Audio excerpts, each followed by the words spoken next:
Hello students, class 11 business studies chapter number 5 व्यवसाय की उभरती पद्धतियाँ, emerging modes of business.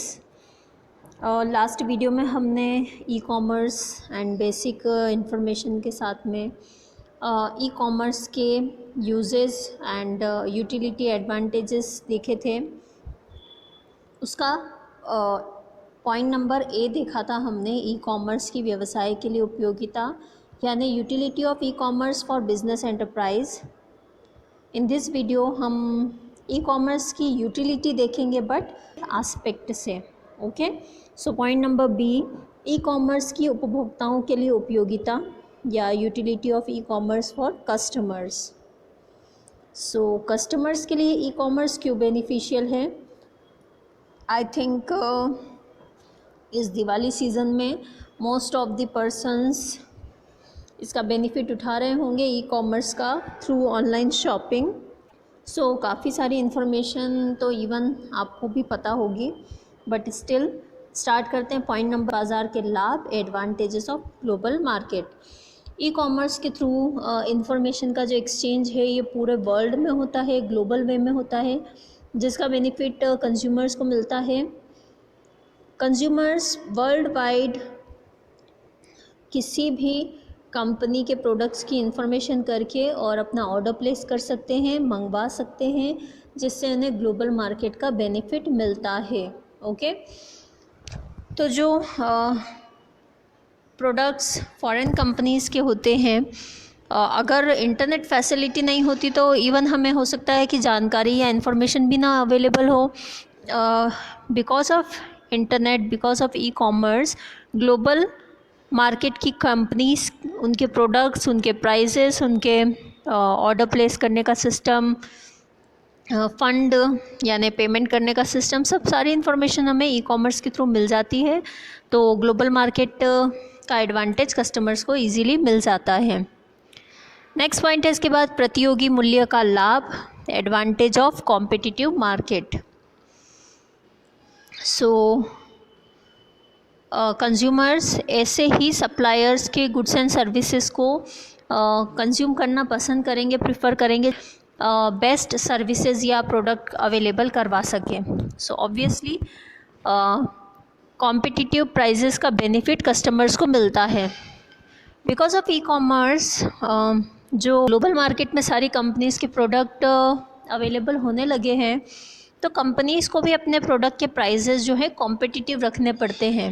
Because customers search करके डिफरेंट कंपनीज़ के प्रोडक्ट्स एंड प्राइस रेंजेस को आपस में कंपेयर करके देन बेस्ट प्रोडक्ट को कम रेट पे जो अवेलेबल हो उसे चूज़ करते हैं। ठीक है, तो कंज्यूमर्स को प्रतियोगी मूल्य या कॉम्पिटिटिव प्राइजेस का भी। नेक्स्ट पॉइंट है इसके बाद, विक्रय पश्चात सेवा का लाभ, advantages of sales after services. जो बायर है वो सेल्स आफ्टर सेल सर्विसेज का बेनिफिट भी उन्हें मिलता है थ्रू सप्लायर्स या सेलर्स। किसी भी प्रोडक्ट में अगर किसी भी टाइप की कोई प्रॉब्लम आती है तो वो इसकी कंप्लेंट ऑनलाइन मीडियम से सेलर को कर सकता है। एंड ई कॉमर्स बिजनेस में सेलर भी सिर्फ गुड्स को सेल ही नहीं करते, इवन अपने परमानेंट कस्टमर बनाने और माउथ पब्लिसिटी के लिए आफ्टर सेल सर्विस भी प्रोवाइड करवाते हैं। तो ऑनलाइन आप अपनी कंप्लेंट फाइल कर दो, कंपनी उस पर फास्ट वे में एक्शन लेती है और प्रोडक्ट को सही करती है। नेक्स्ट है इसके बाद, लागत में कमी का लाभ, एडवांटेज ऑफ रिड्यूस्ड कॉस्ट। जो मैन्युफैक्चरर है, because of e commerce area बढ़ जाता है सेलिंग का, तो प्रोडक्शन भी ज़्यादा होता है। लार्ज स्केल प्रोडक्शन की वजह से मिनिमम होते हैं, जिससे कि मिनिमम रेट पर कंज्यूमर्स को गुड्स इजीली अवेलेबल हो जाता है। इसके बाद नेक्स्ट है, भुगतान में सुविधा या फैसिलिटी ऑफ पेमेंट। बायर को गुड्स परचेस करने के लिए उसके बाद ऑनलाइन पेमेंट करना होता है, जो कि काफ़ी ईजी होता है, बट सिर्फ थोड़ी सेफ्टी की ज़रूरत होती है, सेफ्टी रिक्वायर्ड होती है for performing online payments, online transactions. Still बाकी बहुत ही कम टाइम कंज्यूम होता है इसमें। Funds with in a second transfer हो जाता है एक बैंक से दूसरे बैंक, एक ब्रांच से दूसरे ब्रांच तक। तो ये तो थे benefits of e commerce for customers. इसके अलावा भी ई कॉमर्स की अन्य उपयोगिताएं भी हैं, तो वो अदर यूटिलिटीज़ क्या हैं वो हम देख लेते हैं पॉइंट वाइज। फर्स्ट पॉइंट है इसमें व्यापक क्षेत्र, यानी वाइडर स्कोप। ई कॉमर्स के थ्रू इन्फॉर्मेशन को एक्सचेंज करना बहुत इजी हो गया है, वर्ल्ड वाइड हो गया है। बिना किसी फिज़िकल इंटरप्शन के आप इजीली कोई भी इंफॉर्मेशन कहीं पे भी पहुंचा सकते हो, कहीं से भी इंफॉर्मेशन ले सकते हो। यानी अगर एक स्मॉल ट्रेडर भी है तो वो भी मल्टीनेशनल कंपनीज़ की तरह इंफॉर्मेशन इजीली अवेल कर सकता है थ्रू ई कॉमर्स। ऐसा होता है ना कि मल्टीनेशनल कंपनीज़ के पास source of information strong way में वो अवेल कर सकते हैं इंफॉर्मेशन। बट अब बिकॉज ऑफ ई कॉमर्स छोटे ट्रेडर्स जो हैं, स्मॉल ट्रेडर्स जो हैं, उनके लिए भी इंफॉर्मेशन एक्सचेंज करना बहुत इजी हो गया है। नेक्स्ट है सहयोग की भावना का विकास, development of cooperation. E commerce के थ्रू पूरे वर्ल्ड में जो परचेज़र हैं, सेलर हैं, डिस्ट्रीब्यूटर्स हैं, एडवर्टाइज़र्स हैं, ये सब आपस में एक दूसरे के कांटेक्ट में आ जाते हैं इसके थ्रू, जिससे कि कोऑपरेशन का भी डेवलपमेंट होता है। नेक्स्ट है इसके बाद राष्ट्रीय आय में वृद्धि, enhancement of national income.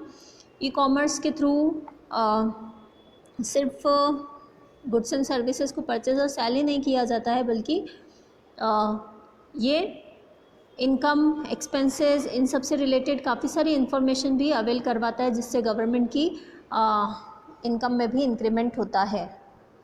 Next point है लिपि की लेस पेपर वर्क। तो ई कॉमर्स के थ्रू पूरा जो प्रोसेस है, चाहे वो ऑर्डर प्लेस करना हो, ऑर्डर करना हो, बिलिंग करना हो, पेमेंट करना हो, पेमेंट रिसीव करना हो, सारे जो प्रोसेस है वो ऑनलाइन होते हैं। यानी इसमें आपको ना तो इनवॉइस प्रिपेयर करना है, ना फाइल्स प्रिपेयर करना है, ना ही अदर डॉक्यूमेंट्स प्रिपेयर करके उनकी फाइलिंग करके प्रिजर्व करके रखना है। सब इसमें जो पेपर वर्क है वो बहुत ही मिनिमम हो जाता है। नेक्स्ट है इसके बाद सुरक्षित लेन देन, सिक्योर ट्रांजेक्शन्स हैं वो कंप्यूटर के थ्रू बिना किसी मीडिएटर के इजीली हो सकते हैं।